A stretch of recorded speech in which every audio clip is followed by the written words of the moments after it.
everyone, I'm Siri Vincent Plouff. And I'm Cassandra Snow. And you are listening to Chaos and Cunning, a DIY witchcraft podcast at the crossroads of magic and daily living.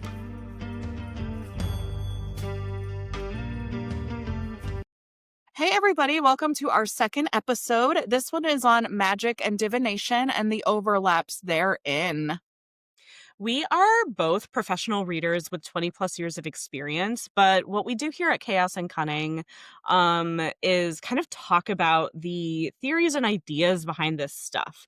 And since this is an episode about divination, we're obviously starting with our divination corner, which we do at the top of every episode.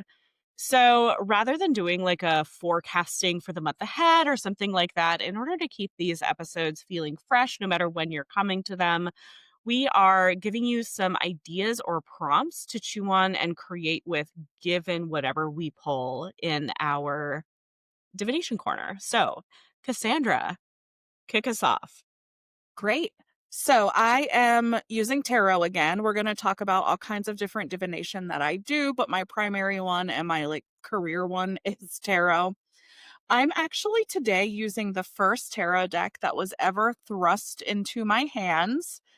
It is very silly but fun. It is the old school Lord of the Rings tarot. I'm not even 100% sure if they still make this or not. An honored guest has entered the chat. Very dang. much so. If you're watching on YouTube, you can see this is very clearly a 90s or 80s holdover. So yeah, and the card I pulled today is Temperance. So this is actually in Lord of the Rings. This is where Sam and Frodo catch Gollum. But one thing that I love about tarot and novelty decks specifically is the way that our understanding of the subject that the deck is based on can impact how we read the cards. That being said, all respect to people who created this deck, I don't always, if I were doing this deck, the cards and the scenes are not necessarily the ones I would have matched. And I do think that is because, like anything, tarot is a living, evolving mechanism, and I think that this is a very 80s 90s understanding of the story and these cards, and I'm coming to you in 2025. So, but yeah, our card today is Temperance. I love Temperance. Some things to think about is, where are things feeling good and balanced for you right now, and where is there maybe some tempering or moderation that is needed? With Temperance too, I think there's two different ideas that sometimes get lumped in with Temperance.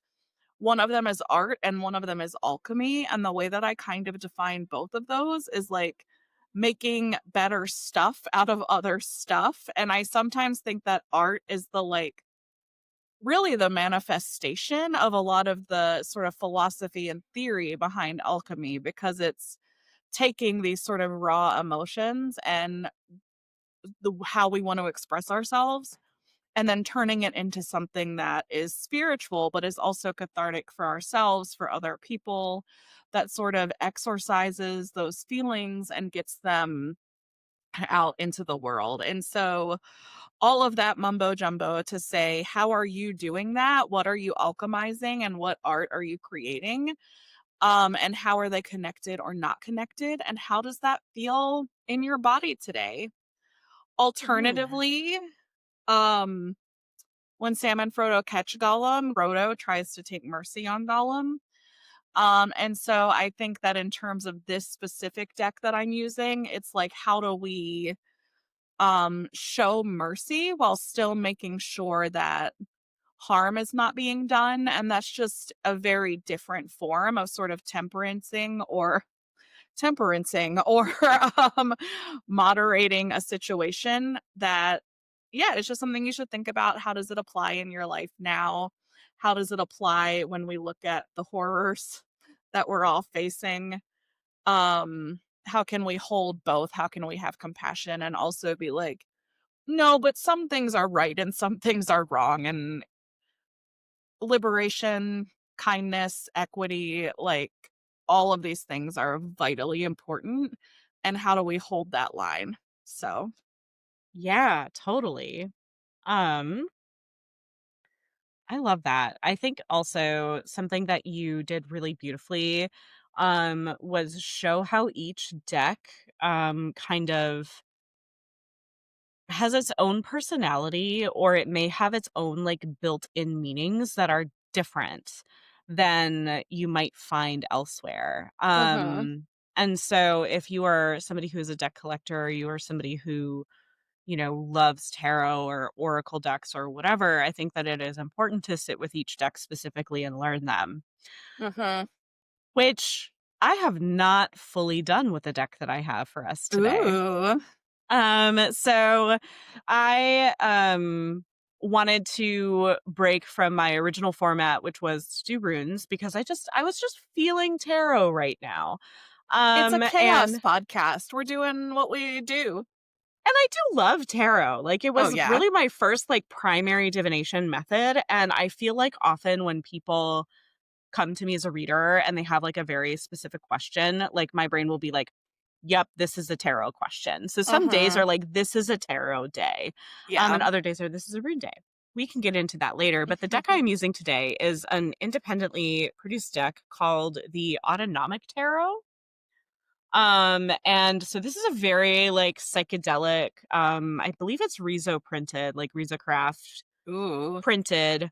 Um, or like the original art was. The writer behind this deck is David Keenan, and the artist is Sophie Hollington. I just really love her style. Mhm. So let's see what the Autonomic Tarot has for us today.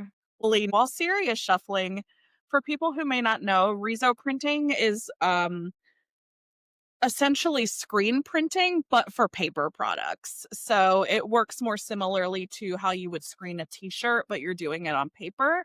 So it just creates a art that looks different and cool, and it's awesome. And if you are ever in Minneapolis, the Future is a store that has a bunch of really cool Rezo art you can go buy. Yeah, I really like Rezo as a medium, like Mhm. not as an artist because I'm not a fine artist in that same way, but yeah, I it's very agree. cool. Yeah. Oh, I got the devil. Ooh. So the devil, I think, is a fascinating card, and actually that's one of the cards that um really tells you a lot about how somebody feels about tarot and magic more specifically, based on like how they illustrate the devil card. Um with this one, so for me, I if I were to make my own deck, I would think of the devil as like the things that tempt us, whether good or bad or neutral. So just things that tempt us, um things that are tantalizing and interesting, um and perhaps we can get a little bit obsessive over, or that are, challenging. A lot of people will think of the devil card as, oh, you were like chained by the devil or something like that. But that really is more of like a Christian perspective on the cards for me. Like, I don't really see it that way. Like, I think of like the folk devil, who's like the trickster figure that will like, tempt you to getting into some trouble, tempt you into some chaos, as it were. I also think this card specifically, so I'm gonna hold this up for our YouTube viewers. The way that this like devil very clearly has a dick that is like talking to it, I think is hilarious. It's like, oh, you are like fully being like, you are like leaning into that sexual energy. You are leaning into, kind of being like steered by your I don't want to say base impulses or instincts, but like you are being steered by pleasure in a lot of interesting ways. For a prompt for you to think about with this, like in what ways can you blend pleasure more into your life? Are you perhaps being too strict with yourself in a lot of ways? Are you perhaps if you are being too strict with yourself, like where can you loosen up a little bit in a way that is not going to, like, open the floodgates and make you, vulnerable to, overconsumption or, obsession, but, what's a happy medium here? I think it's interesting that we also pulled temperance and the devil because, temperance is often, depicted as an angel. So we've got the little, like, angel and devil on your shoulders on this vibe. So, like, what can you learn from these 2 cards in conversation with one another? Like, what is that like, what can you alchemize from being pulled to one extreme and then, like, right back into the middle? So that is your contemplation for the day. Well, and I wanted to add too, just because I could talk about the devil forever, but, big fan. Love Big it. fan. Love your work.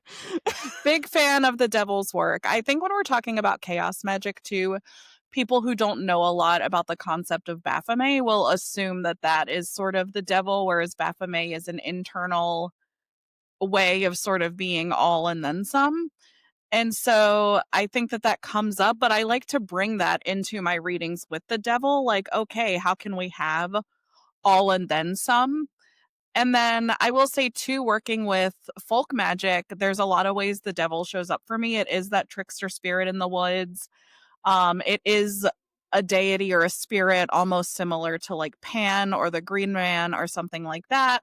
But I also think in n- in newer folk magic, and this does come from hoodoo, and I want to be respectful of that, but there's also the rider at the crossroads who is on, depending on how recent the lore you're hearing, is either on horseback or a motorcycle.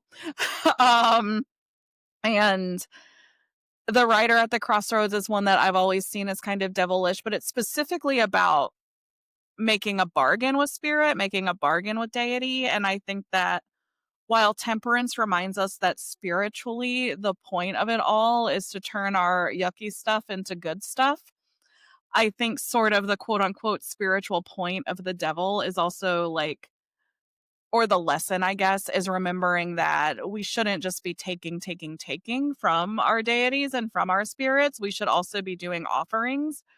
And I think that that gets really overwrought in a lot of witchcraft discourse because also, like, I'm not, this is like deeply personal, but I am pretty bad about just like running my mouth gossip wise or rumor wise before I really know stuff spiritually. And so it's an act of devotion to one of my deities that if I'm working with them on a spell, I am just simply to not gossip. It's like a pact I have with them. I am to simply say, you know what? I don't know enough about this to have an opinion about it and keep my trap shut while other people talk. Cause I've gotten into trouble and it's also just not a kind way to live depending on what it is, because there's also a lot of ways that gossip is feminist and how we keep each other safe and stuff like that.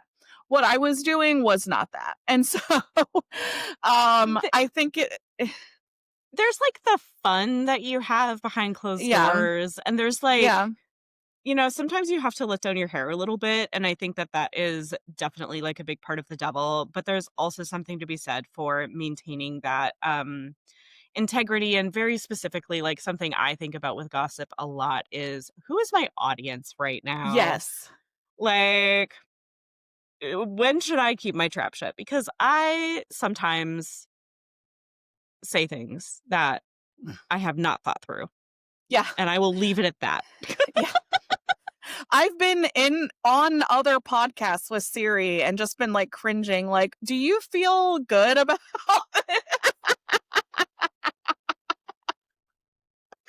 Yes.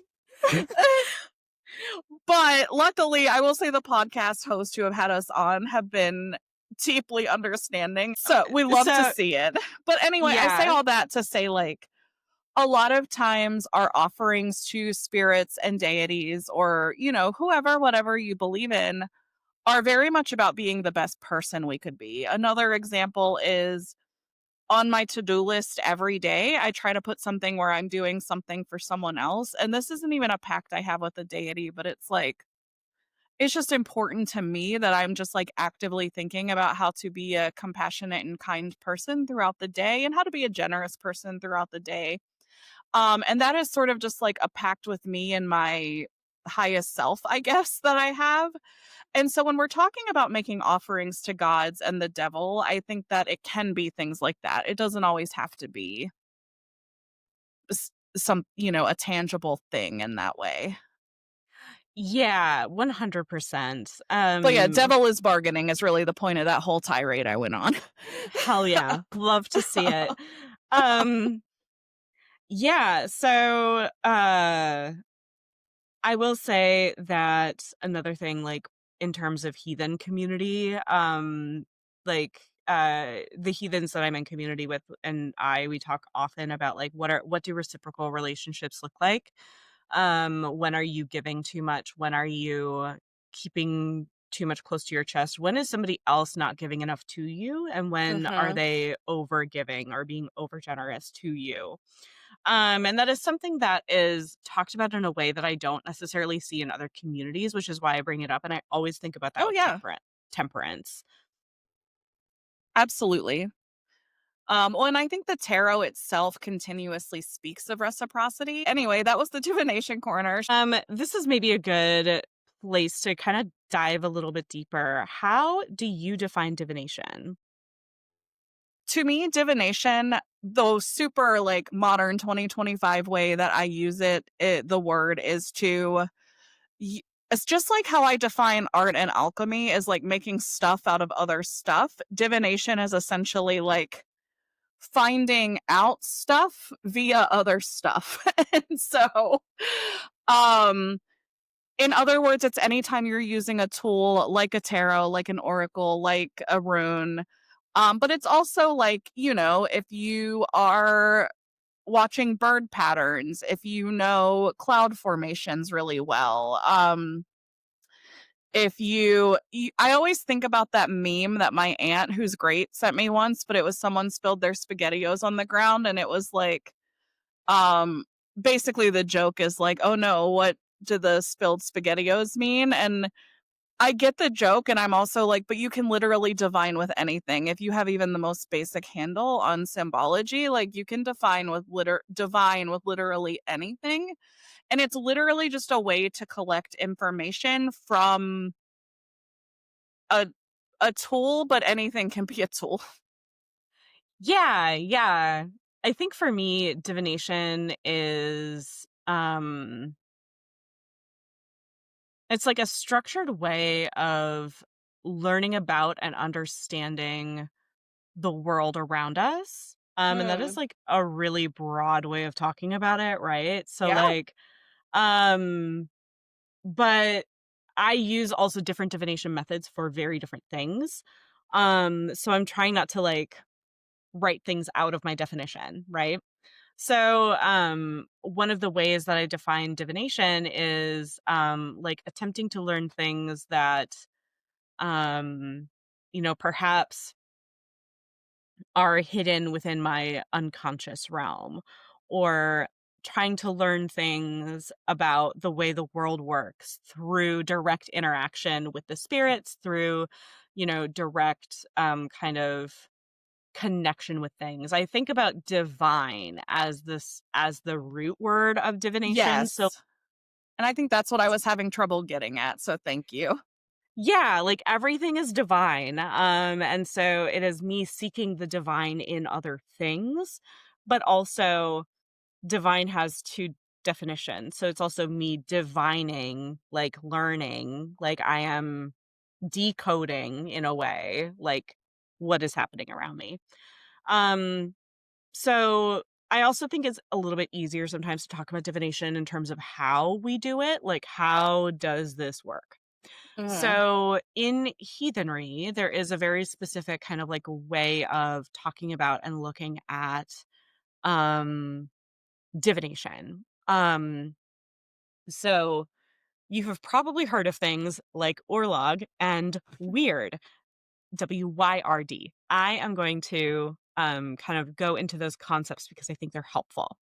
So, Orlog is the summary of all of the past actions that, your ancestors took that led to the moment that you are in now.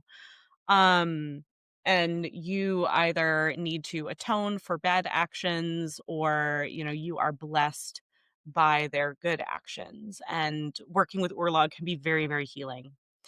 Weird is like how all of those strands are connected in a giant web. So looking at the ways that, I am connected to Cassandra, that my ancestors are connected to your ancestors, are connected to the land that we're on, are connected to all of these other things. And so for me, because I have this very clear visual of connection, reciprocity, community, all of these things, it is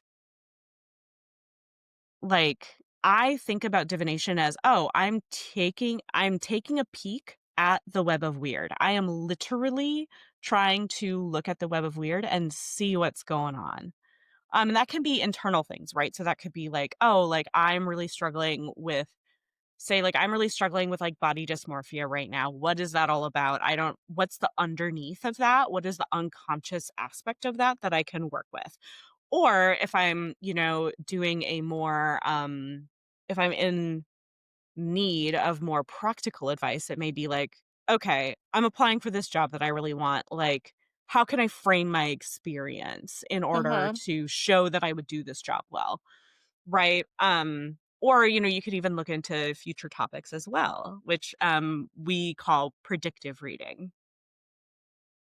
Yeah. So I love that. Those are such beautiful concepts, and I just love hearing you talk about them.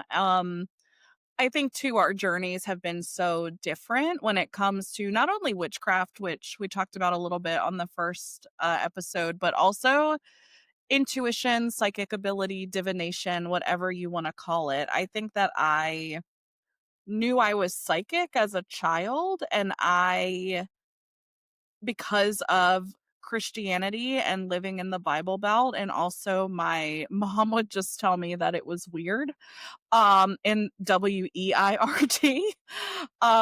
I sort of kinda silenced it, and I sort of just lived with, like, a pit in my stomach if something bad was gonna happen, or just, like, a very excited feeling I couldn't name if something good was about to happen. And I was almost always right, and I think when I got into college, I was just looking for answers that were so different than what I was raised with, and I didn't wanna have the, like, onslaught of information that I tended to have in my youth that my mom called weird. Um, but I also wanted something that would eventually, like I think what I subconsciously wanted at the time was something that would break me out of a more conservative faith journey, and bring me into something more honest and liberatory and authentic. And so but the other thing I wanted at the time was a way to just process what was going on. And for me, and this sort of ties into a couple of the topics we wanted to hit on today, but for me, the it was sort of all tied together, right? I couldn't self-reflect all the time without seeing what might happen down the road, and I couldn't look at what might happen down the road without issues of self-reflection or processing or something like that coming up. And so they were very tied together for me, and I think now it's sort of best of all worlds, but it's worth noting that I've been doing this work for 21 plus years, and so, um now I have some clairsentience, which means that I do just sort of know things that I wouldn't otherwise know. I'm also highly perceptive, and I think that that can people talk about that as if you're not really psychic or you're, like, cheating people if you're just using hyper perception or something like that. But I mean, it's a really valuable skill, and it's kept myself and others really safe in a lot of really weird situations, and so, and sure, maybe that comes from the trauma and not the innate psychic ability, but at the same time, it is, like, supernaturally perceptive, and so I have that and the clairsentience that come as they need to, but pretty much everything else I'm able to filter through, like, what I call open chat time with my spirits and deities, whether that's with tarot cards or one of my favorite ways to divine just for myself in the winter is smoke scrying conversations with my ancestors. Um, Not smoke, sorry, steam scry. So it's like usually my coffee steam because I come from a long line of coffee addicts, not to brag, but um, and but since there was coffee, there were snows guzzling coffee. And so, to like an unhealthy degree.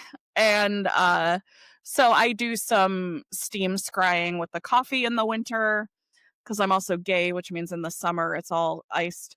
But uh, so yeah, those are, so right now I feel like my journey has led me to kind of best of both worlds where it's like, oh, hey, when I just need a hit of intuition to suss out a situation, it is there.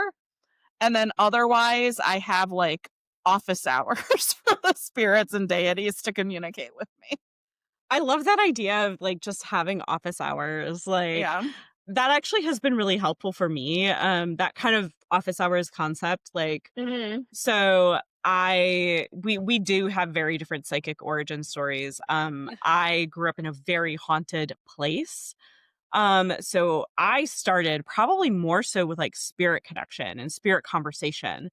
And this is a conversation for a later podcast, but it got so challenging and even, dare I say, bad that I, like, shut that shit down. I was like, "No, we are not communicating with spirits. We are not doing this." And so I've really sort of come into this idea of, like, I commune with spirits by invitation only. You can request an appointment with me, the spirits. It's not that professional. Just like, if I'm, like, walking around and there's a spirit that catches my attention, if I have time, I will stop and, like, talk to them, but, otherwise I may not, or I'll be like, "I will come back for you," Mhm. or something like that, but there has to be, like, a consensual, "Yes, I'm ready to talk to this particular entity right now," thing for me. Because otherwise, those floodgates are too open. Um, but yeah, so, like, let's talk about we have a lot of different kinds of divination between us. Like, so far on the podcast, for our divination corners, we've covered tarot and runes. But we also do other, divination. So you do this steam scrying or, like, smoke scrying, if you're at a bonfire or something like that. I do similar things. I like to do what I call omen walks, where I, like, set an intention or ask a question, and then I walk around my neighborhood and take notice of all the things that pay attention, or I pay attention and take notice to all of the things that grab me. So, it could be a sign that is like, say I'm, like, walking in the neighborhood and it's like, there's, like, a free coffee thing at a coffee shop. Or, samples are being handed out or something. And I might look at that and be like, okay, well, coffee is a very mercurial drink. Maybe this has to do with Mercury, because I work pretty deeply with Mercury, or maybe it has to do with ideas flowing, or maybe it has to do with generosity because, this is being given out for free. And then other symbols that I come across on the Omen Walk will help me to suss out what that actually meant. So I traditionally do it every year on New Year's Day. But I will also just do it when I want to. I love it. Um, yeah. I have been wanting to learn throwing bones. I have a bones set. Um, but I have just not had the time to engage deeply with that practice. So it's kind of waiting for it's lying in wait for me, I guess. Yeah. And good lord, what else? Oh, playing card divination. Oh, yeah. Just straight up cartomancy is something that I'm very interested in and also need to practice a lot. Yeah. Same. So I would say obviously my big one is tarot. I do use oracle cards quite a bit, particularly if I need to get out of my own head about like, no, but twos mean this and coins mean this. Like, Oh, yeah, I um, also oracle cards are great. Yeah. yes. I use oracle a lot. I'm learning playing cards. After playing cards, it is my goal to learn Lenormand. Like I just love cards and the ways that they can speak to us. And so that is just something that I love, and I am someone who, like, needs to have multiple senses engaged in order to do or learn something, and so I love that any kind of card reading is, like, it's my hands, so it's sensory in that way, and it's also my eyes, and it's also my thought process, and it's also, like, I'm engaging my artistic sensibility even in playing cards at the same time that I'm engaging my divinatory sensibilities, and so to sort of combine that analysis. I will always be a cartomancer first and foremost. I do, as we've talked about, use steam and smoke scrying as well as, occasionally I'll be making food or something and the herbs will float to the top before they get soaked. And so I'll read symbols or messages that seem to come through in that. Or be like, oh, those two herbs are interacting strangely. What? Let me rack my brain or my sources and see what that looks like. I have a spirit board that I use, but I tend to do more sort of like quote unquote open mediumship, like you sort of talked about growing up doing. So, sort of a no tools system. And then I've always loved pendulums. And I just love that they're like, yes, no, maybe.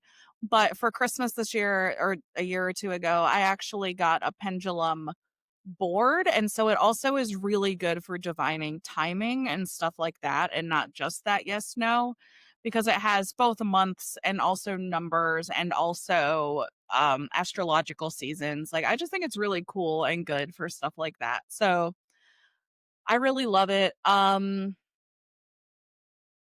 and I'm sure more stuff will come up as we go, but those are probably the primary things that I do.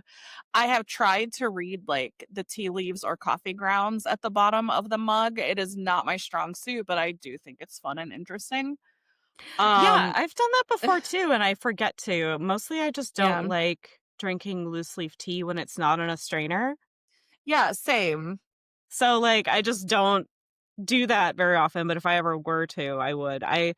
This is like the little magpie in me, but I do really want one of those, like, teacups that have the, like, it's, like, divided into different areas and, like, they're like tea Yeah. reading, like, cups, which I think is really cool.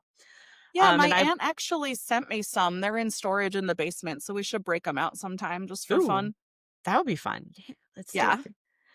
So, we also both do divination fairly regularly. I think that this is something that is important if you are a professional tarot reader or a professional reader in some capacity. I think that it's important to do readings for yourself to kind of keep that daily connection with your intuition on point. So, like, how do you like to structure I know that I think that you actually have a more rigorous, daily practice than I do.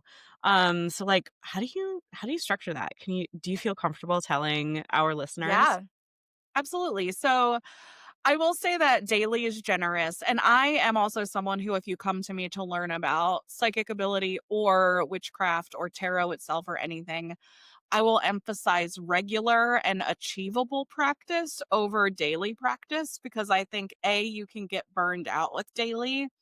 And Yeah. B, if you're learning and you're taking in new symbols and images and messages every day, that's actually kind of overwhelming and you're not actually spending enough time with them. So, what I try to do is 3 to 5 times a week, I'll get out my journal and I'll pull a tarot card and I'll either shuffle or, whatever, or I'll either shuffle and say, or open up the divination because it's not always cards, like we said, but I'll say, it'll either be what do I need to think about today? What do I need to know about today?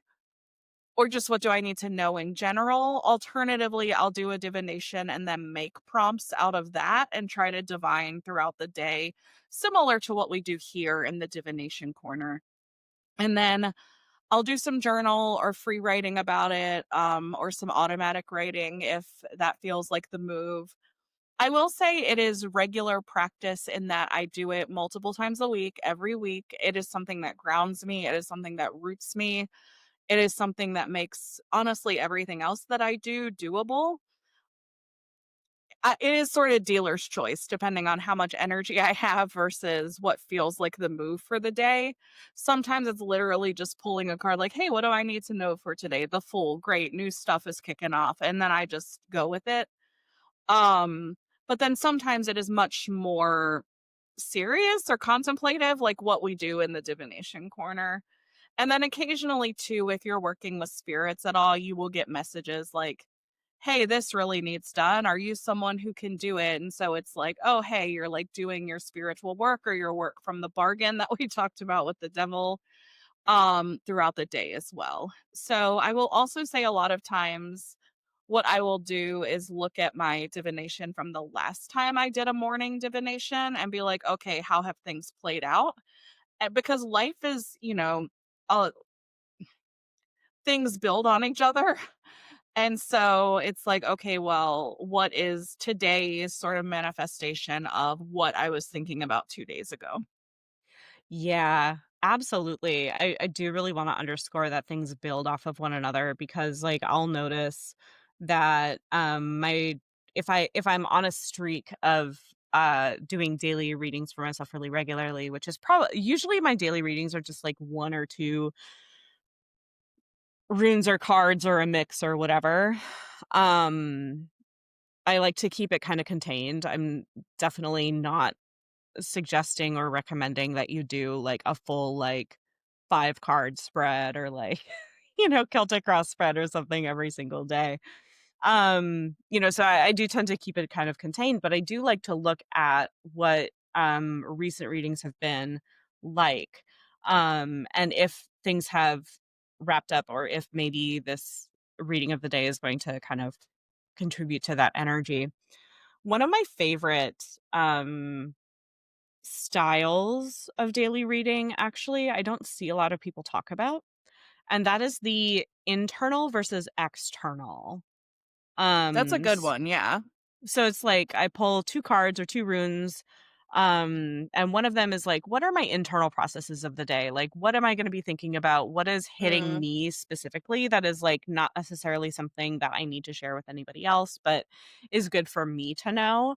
And then externally, like, what are the, other things that maybe somebody else is going through? So say, like, I have, like, a day job, right? So the internal would be what is going on in my, like, personal life or, like, inside of me, and then the external would be, like, how is that meeting gonna go?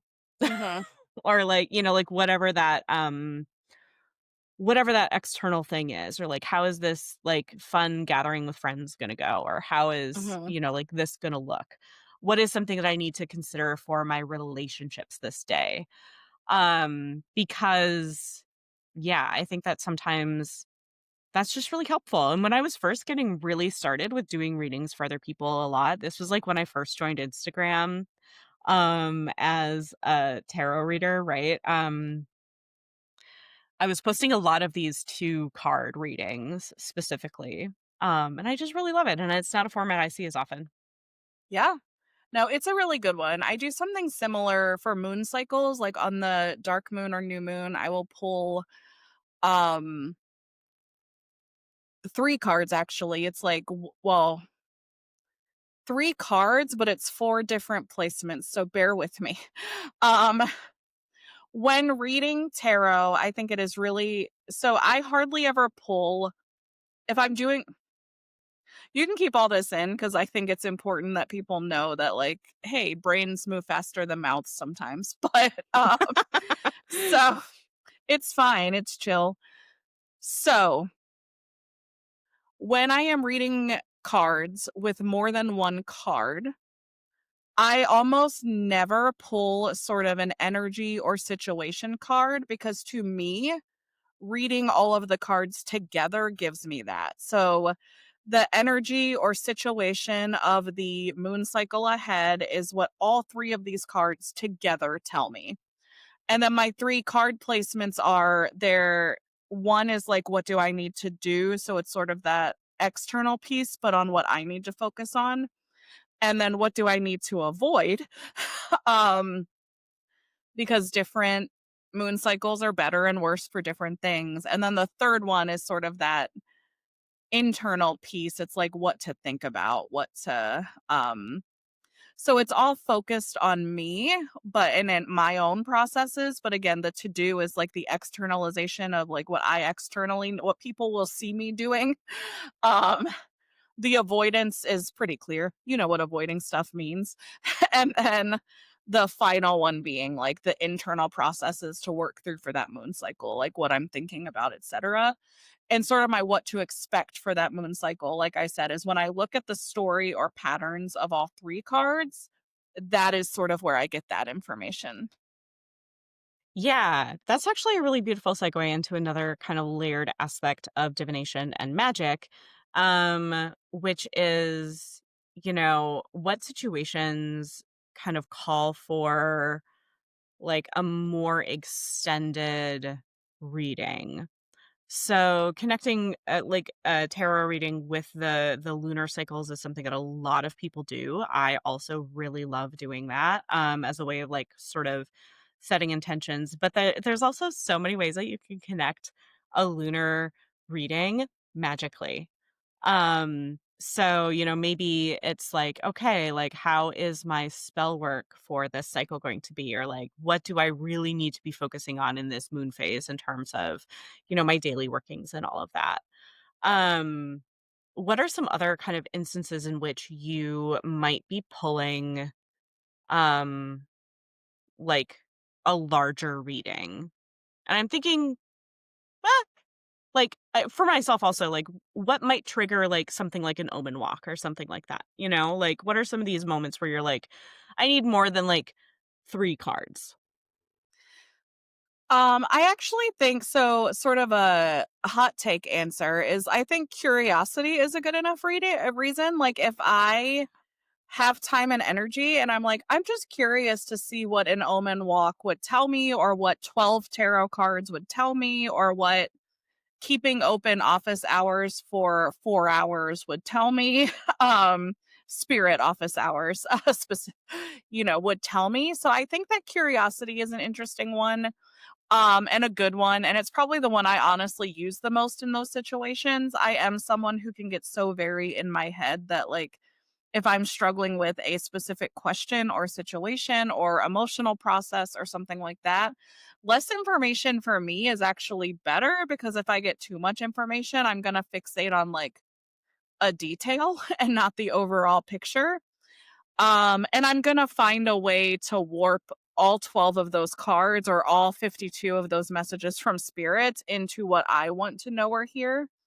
Whereas if I have a yes no system in the tarot, which I do, and I pull a card that is firmly a no, there's not a way to rework that to be instead you then take the rest of the information on the card to be like no and here's why and here's what I should do after that.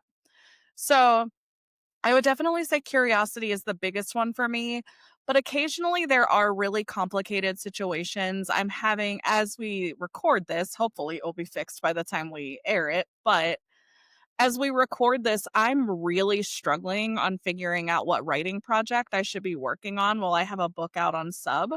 And pulling just like a couple cards at a time has not been helping me. So I know that I need to either get an outside diviner or to tell me what I should be working on or, doing sort of a larger, more complicated divination. Yeah. So, I think it's really like anytime you're not getting the answers that you need or anytime you're just curious or and we'll talk about discerning these messages in a future episode, but I think too if you have relationships with deities and with spirits, I think sometimes they will let you know, like, you'll just feel that tug or that need, or you'll open up office hours with that spirit and they're like, "Well, how am I supposed to know when you haven't even checked the pendulum board about timing?" Like, um they'll kinda let you know. Um, yeah. So I think those are my big 3 answers. Yeah. Yeah, I agree with a lot of that. I think that sometimes less information is more, and um it's times like that where like a very um predictive well, not even predictive, where a very blunt style of reading can be helpful. Also knowing your own style, like how you are as a reader is helpful. Like I'm a very blunt reader. Like, I actually don't do hour-long readings, or when I open up for my books for readings, I don't do hour-long readings anymore because I find that, like, my guides are just like, "I said what I said." Like, we're not gonna do this unless they pay for another half hour or whatever, you know? So, like, I love or it's that a though. different question. Yeah, I'm just like, "All right, 15 minutes, let's go, let's do this." And so knowing that about myself too, applying that to readings for myself, like reminding myself, like, okay, Siri, like treat yourself as a client. Like if the message came through really clearly, like don't overthink it. Don't keep going. Yeah. Um, but another thing that I've noticed for me is that so much of my magic is land based and time based. As in like, seasonal or connected with the different natural processes and stuff like that. And so a lot of my larger divination tends to happen like at the beginning of a new season. So at like a solstice or an equinox, or like I talked about my omen walk that I usually do on the first day of the new year. Or, for a while I was following lunar phases much more closely than I currently do. And I was um doing a full reading on the full moon. Um, I've also noticed Yeah. that over time, my relationship with divination has gotten much more casual, than it was when I first started. I'm currently working on bringing some structure back into things just because I feel like, I'm feeling a little rusty. I wanna, kind of, like, challenge myself some more because I haven't had my books open in a hot minute, so I haven't been Mhm. practicing as much as I, like, used to.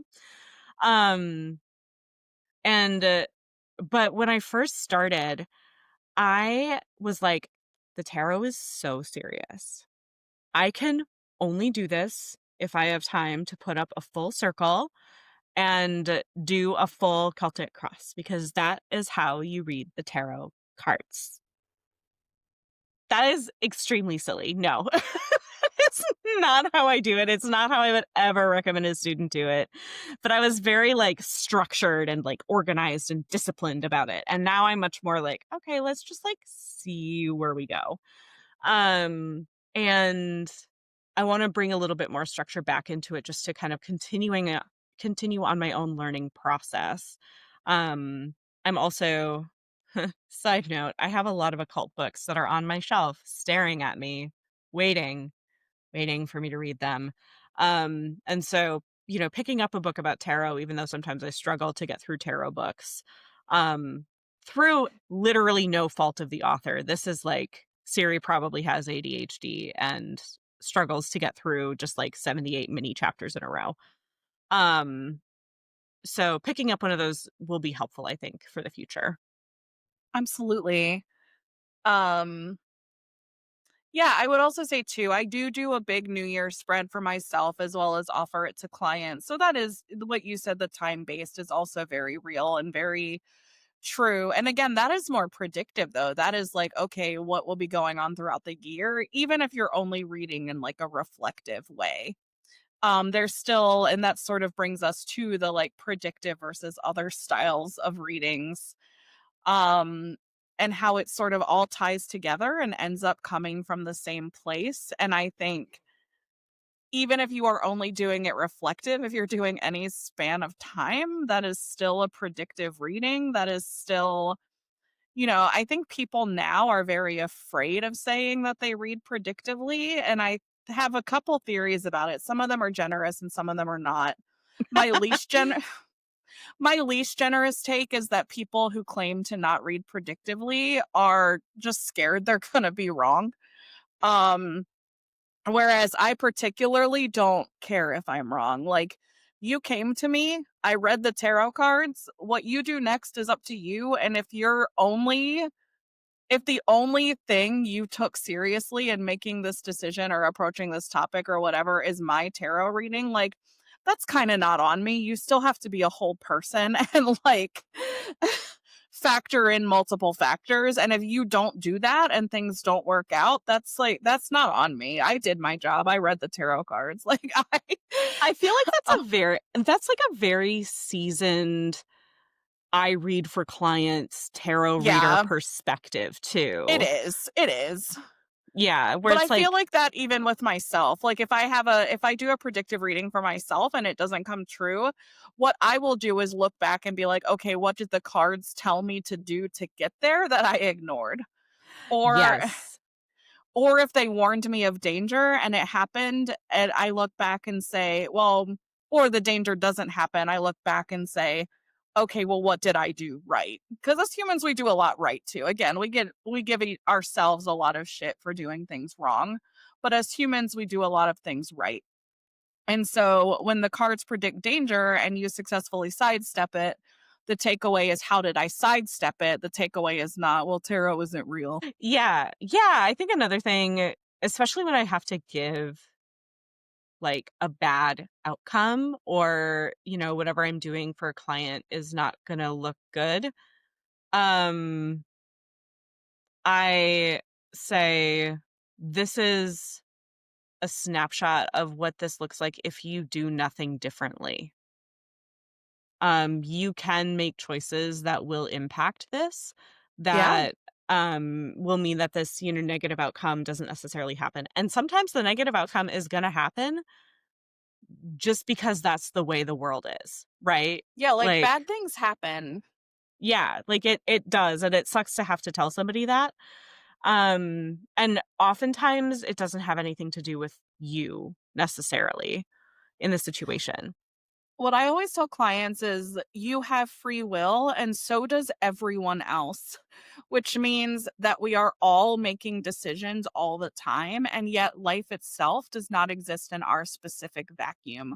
We are affected by decisions that the people we live with make. We are affected by decisions that our friends make. We are, our family, like people in our spiritual community, people in, say, queer community for you and I, our lives are impacted by those things, and pretending that we can have 100% control over them is a little like presumptuous and whatever. Like, I don't want that much control over that many people. I have a kid to raise and bills to pay. Like, I don't I don't want that. Yeah, we don't have time for that here. No, We're in our no. 30s.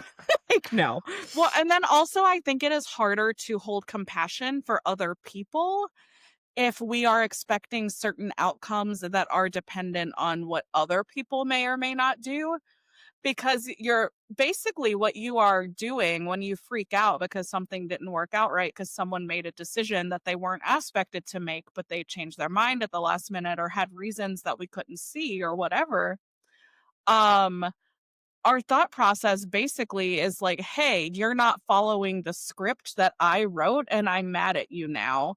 And that's actually really unfair. And I think we hold more compassion for other people when we say, okay, I wrote a script that went like this. Other people involved in the situation wrote a script that went like this. The resulting show from all of those different scripts was this. So, how can I process and make sense of all that and learn for next time? Yeah, and I think too that like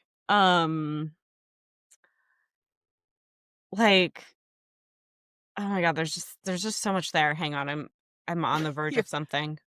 you're fine.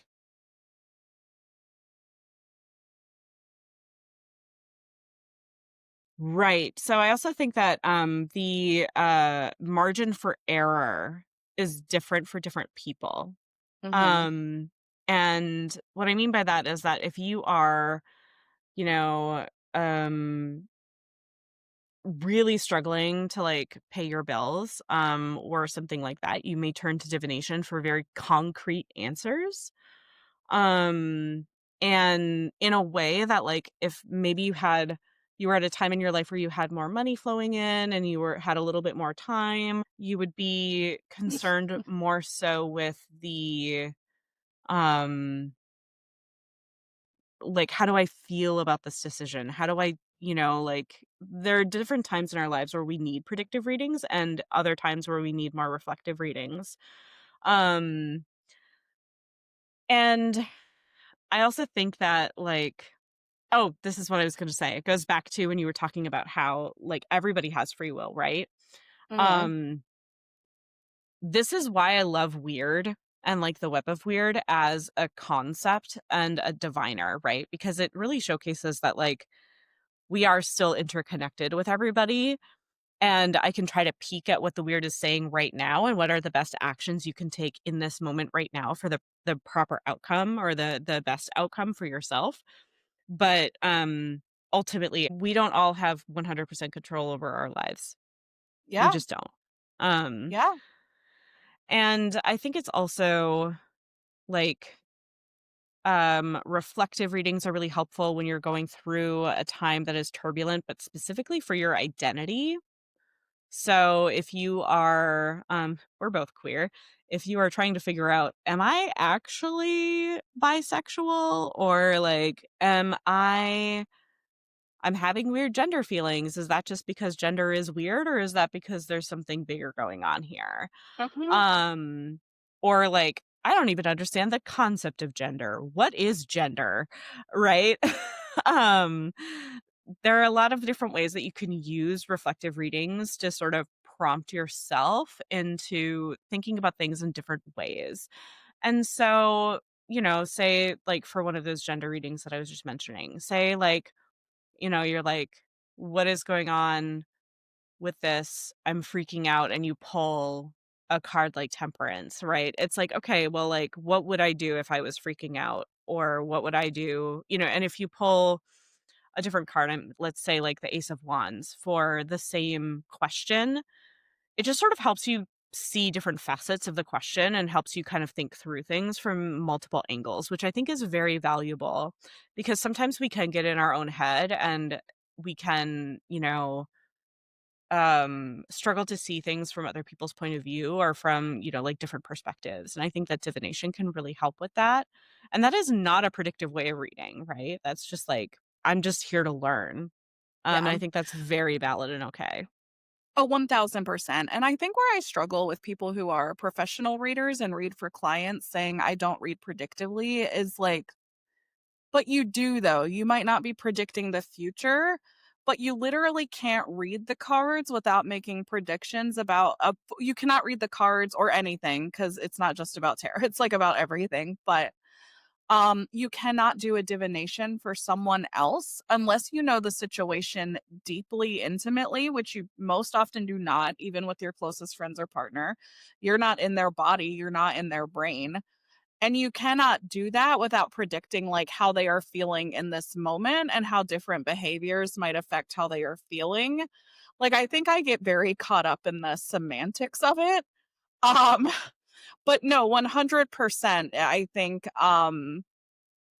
if you're just reading for yourself, reading non-predictively and calling it that is extremely valid, and it's something we both do frequently, because it is sort of just that insight piece. And so and it's like breaking down sort of parts of yourself to see how they're communicating, which is not inherently a predictive exercise. It's only, I think, when people are reading for other people that I'm like, "Okay, then how are you doing this?" If it's not like Right. I think that another thing that should be stated is that, there are still places where it is illegal to perform things like fortune telling, oh, or if it can be legal if you're living in a state, right? And just speaking from the US perspective, but there are countries like this as well. Um, if you're living in a state where fortune telling is expressly like illegal and people have recently been prosecuted for it, Oh, yeah. like don't call it that. Like people may be 1000%. hedging their bets. Yeah. 1000%. And that's as good a time as any to make the disclaimer that everything Siri and I do is for entertainment purposes. Oh, yeah. We should add that to Like, our intro or something. yeah, like everything we're talking about is for entertainment purposes, everybody. Um, and I will also say too that I have a more generous take, not only that is culturally sensitive, like what you brought up, as many people cannot bill and market their services and products that way. And honestly, depending on where you're living, most of us should not. Um, and so there's that. And then certainly if you are going to be at risk even within your personal community, don't bill your stuff that way. Don't do it. Like, we want you to be safe first and foremost. And so I want to thank Siri for bringing up that piece of it as well, because that's super, super important. Another sort of a take that I do truly believe is that it's absolutely 1000% okay to say that fortune telling is not your specialty when it's not. Oh, Different yeah. readers different readers have different specialties. And so while I personally get caught up in semantics about, well, what are we calling predictive? I think it's fine if your strength as a reader professionally or personally is not in looking at where someone might be in a year or two. Like, that is 1000% fine.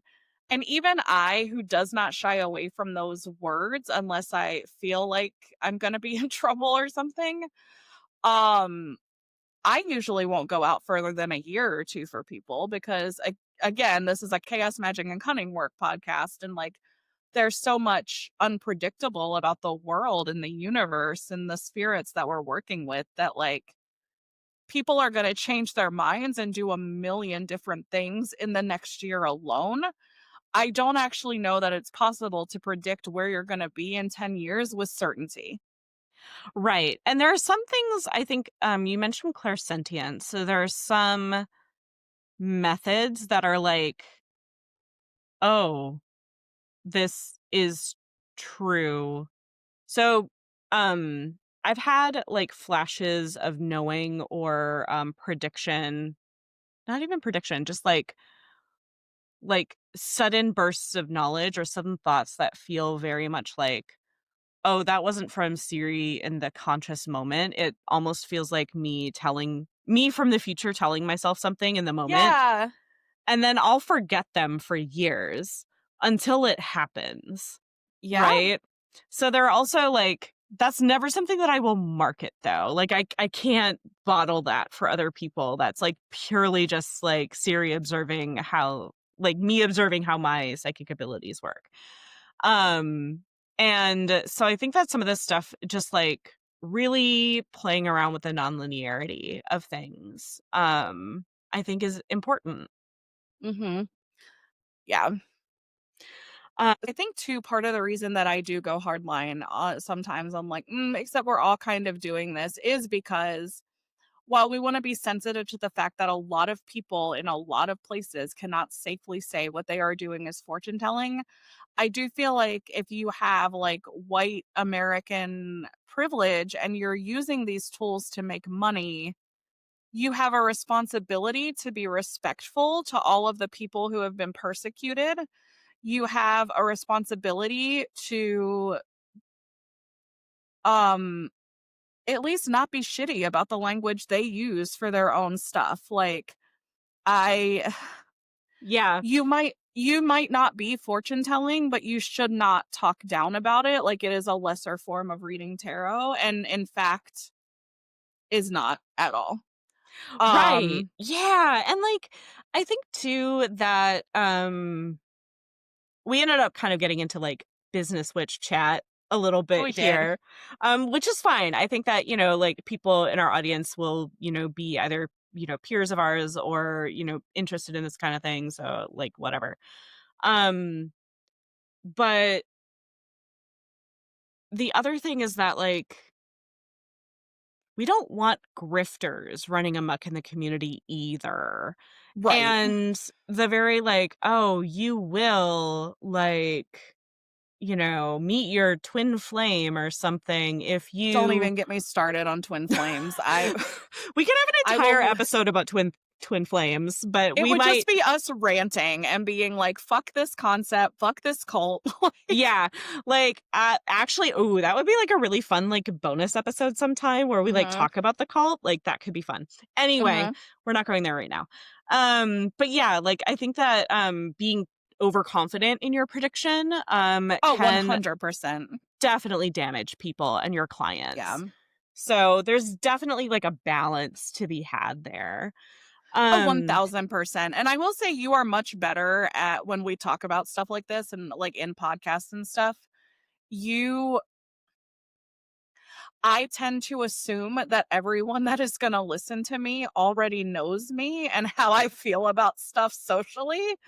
It is like bizarre to me that a stranger would want to listen to me even though I know that that's not correct. And you are much better about be like the subtext of a lot of what you're saying is like, Katie, more than your partners are gonna listen to this. Like I think that I just have more experience podcasting no, that's fair. Because 'Cause I'm because. always just like, anyone who knows me knows this, and I'm just, like, not thinking about the fact that so many people listening do not know me. Right? Well, but I mean, I think too that, like, it's important to say the it's important to state your values really clearly out loud. Mhm. Um, another again, lessons learned from the heathen trenches, right? Like, where it's very important actually to very explicitly say, like, "No, I'm not a white supremacist," for example. Which Well, and neither of even us have issues with, obviously, because 'cause we're not. no, I am not a white supremacist, like, and Like, I ew. will never be. Yeah, Ew, we don't like it. yeah. Well, and not Um, only do we not like it, but we're actively fighting against it. You, especially in heathen spaces. I have a lot of like, and I do, we both do a lot of work. We show up at protests, we give money, and that's not to pat ourselves on the back. I think that's like baseline what everyone should be doing that is able. Um, 1000%. Like that's just baseline humanity. Um,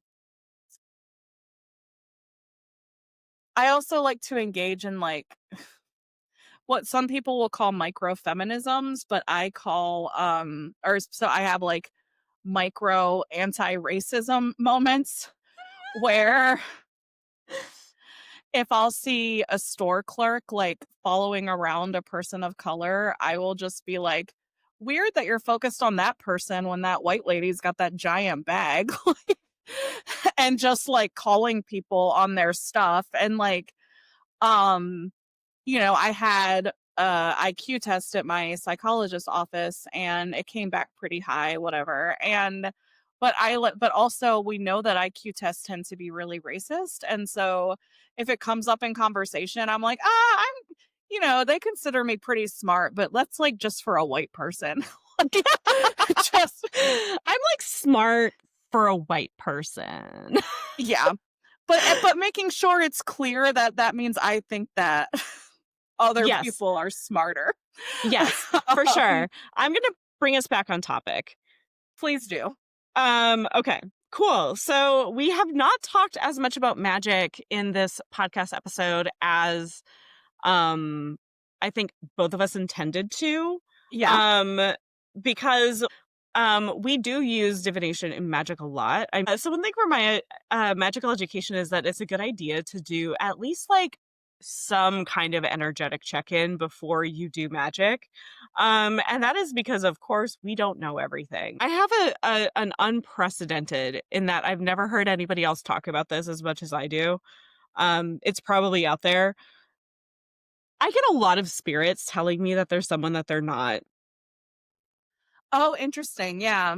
And so having discernment and doing, kind of some some divinatory check-ins are like, oh, like actually like this spell, it would be better if you worked with Loki than if you worked with Odin, or oh, that ghost is actually, someone else or something else um in the home or something like that. So divination can also be really helpful with that. Divination can also be helpful when determining results.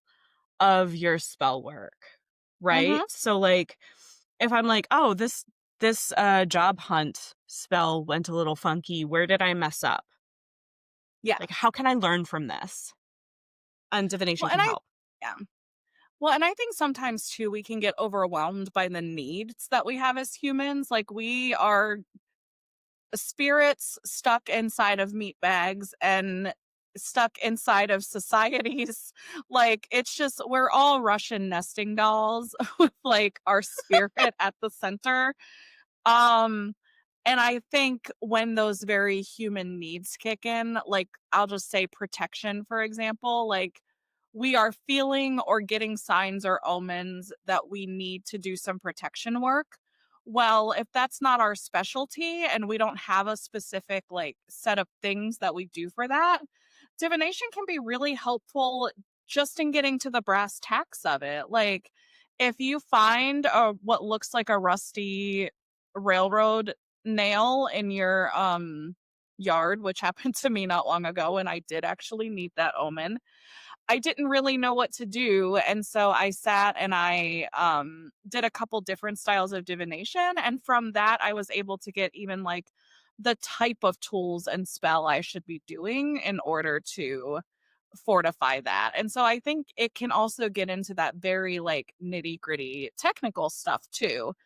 And I also will a lot of times pull or do a divination or pull cards specifically to be like, okay, what should this incantation or invocation or whatever look like? And even like I'll pull like say 3 cards and one of them is like the tool to use and the other one is like what to think about for the spell and then the third one will be like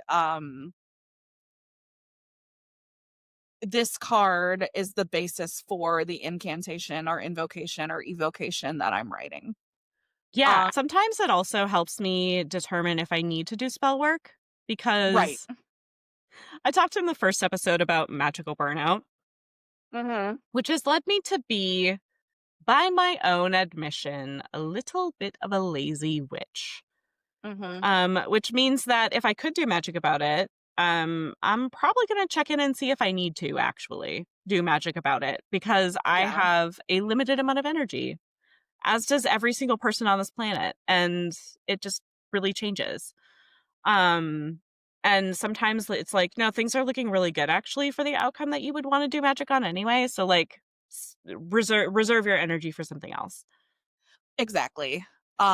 Reserve your energy for something else and then sometimes you'll be like so in the case of protection magic and this is like a really extreme example that I don't think anyone listening would do, but like at least not on purpose, things happen, but sometimes it's like, no, you don't need a protection spell.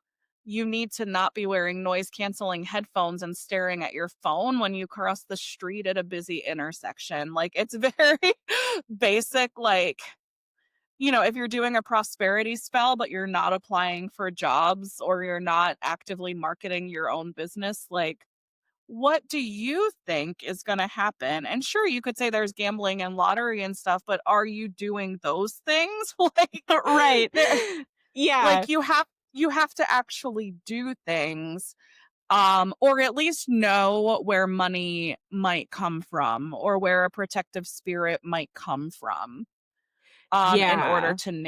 to do that. So like there's a lot about just like, well, have you thought things through and have you done the part that you need to do? Totally, yeah.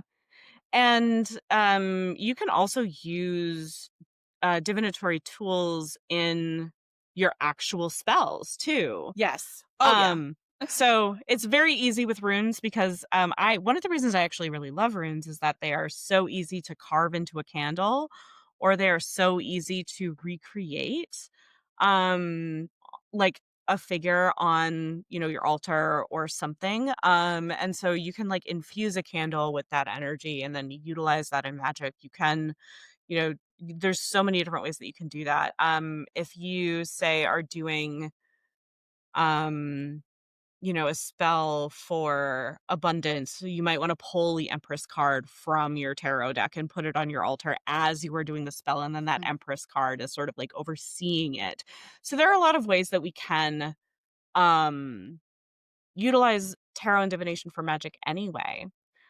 But I do also want to give us some time to talk about the chaos and the cunning that we are weaving in our everyday lives. And now feels like a good time to do that. Because Yeah. we've been yakking for a while. Oh, yeah. Um, yeah, and so I think when we're talking about chaos magic and divination, there is so much with, like, energy reading and things like that that you can do. I think something that I like to do, and again, I wanna be cautious talking about this because I think consent of other people involved is really important, and I have heard of chaos magicians going into groups of people they don't know and, like, reading or working with the energy of those people. I don't necessarily agree with that.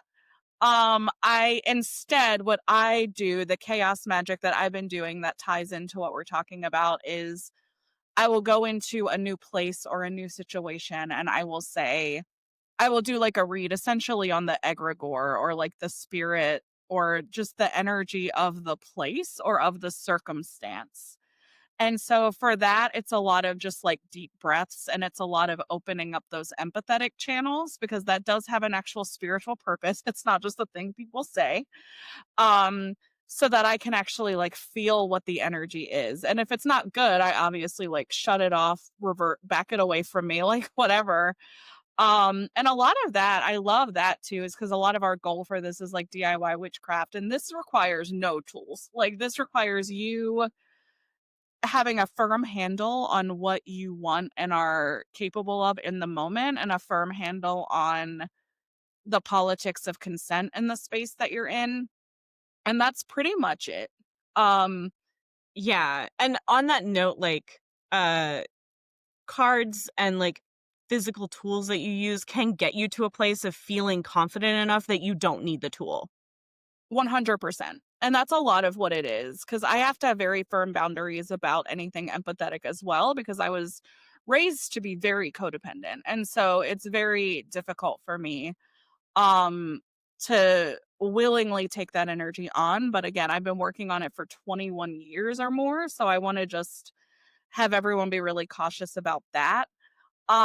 But I will say if you do not wanna open those channels, which is totally fair, and sometimes I don't, sometimes I'm just tired, and that is sort of more the energy consuming part of my work.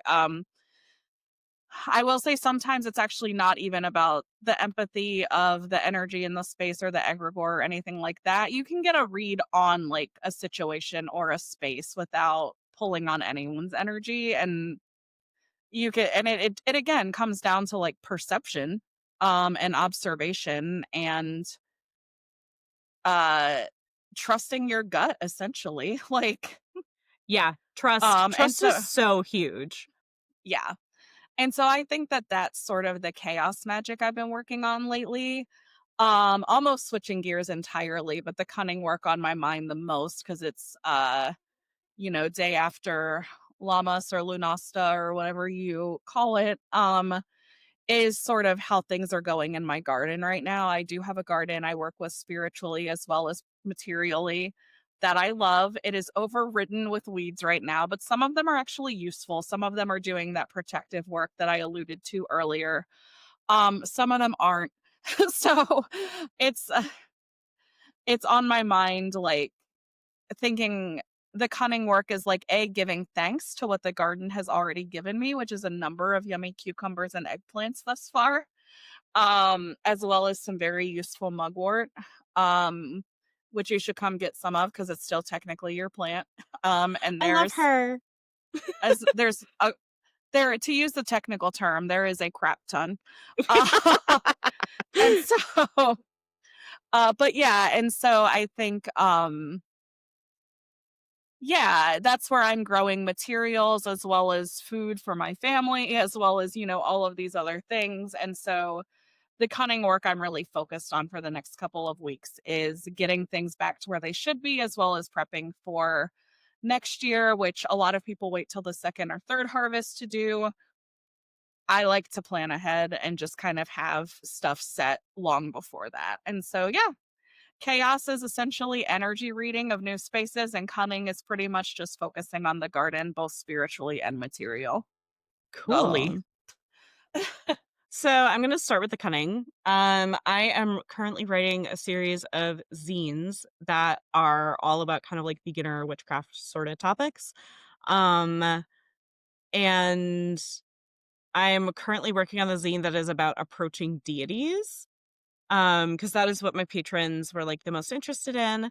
At the moment, that was where their energy was taking them. And so I've been really going through my old journals and looking at how I approach deities. I've been talking to, my spirit fam about how we've gotten to know one another and stuff and sort of like getting that and then writing that into the zine. So a lot of my cutting work has actually been very devotional lately, which feels really nice. Mhm. Um and then my chaos work is like I've been really into ghost hunting actually. Um and in a way that like I don't know. So I'm about to dive into the book The Witch's Guide to the Paranormal by J. Allen Cross. Oh, fun, yeah. Yeah, and I had not read it yet, and obviously. Um and I'm just really interested in like what are the differences between the paranormal and witchcraft communities and like what can we kind of learn from each other and cuz they feel weirdly separate to me. Like the way that witches approach ghosts is very different from the way that like paranormal folks approach ghosts. Yeah. So like I'm just really curious about that. And so I've been doing a little bit of ghost hunting. I've been doing a little bit of like you know, when I was a kid, I really loved like the Ghost Hunters US show and stuff like that. So I've been revisiting some of that and like dedicating the like watching an old episode of Ghost Hunters or whatever to like having a good relationship with spirits around me, which is also a Yeah. form of magic. You can just like literally just dedicate an action to an outcome. Mhm. Thank you for that, Wednesday. If you're watching on YouTube, we are so sorry. Wednesday has not been media trained. I Anyway, don't think anyone on this podcast has been media trained. no, and that's why we love it here, right? This is the podcast where we get real about weird shit. I love it. I All love right. it. Well, thank you all so much for listening to this podcast. We will be back with another episode very soon.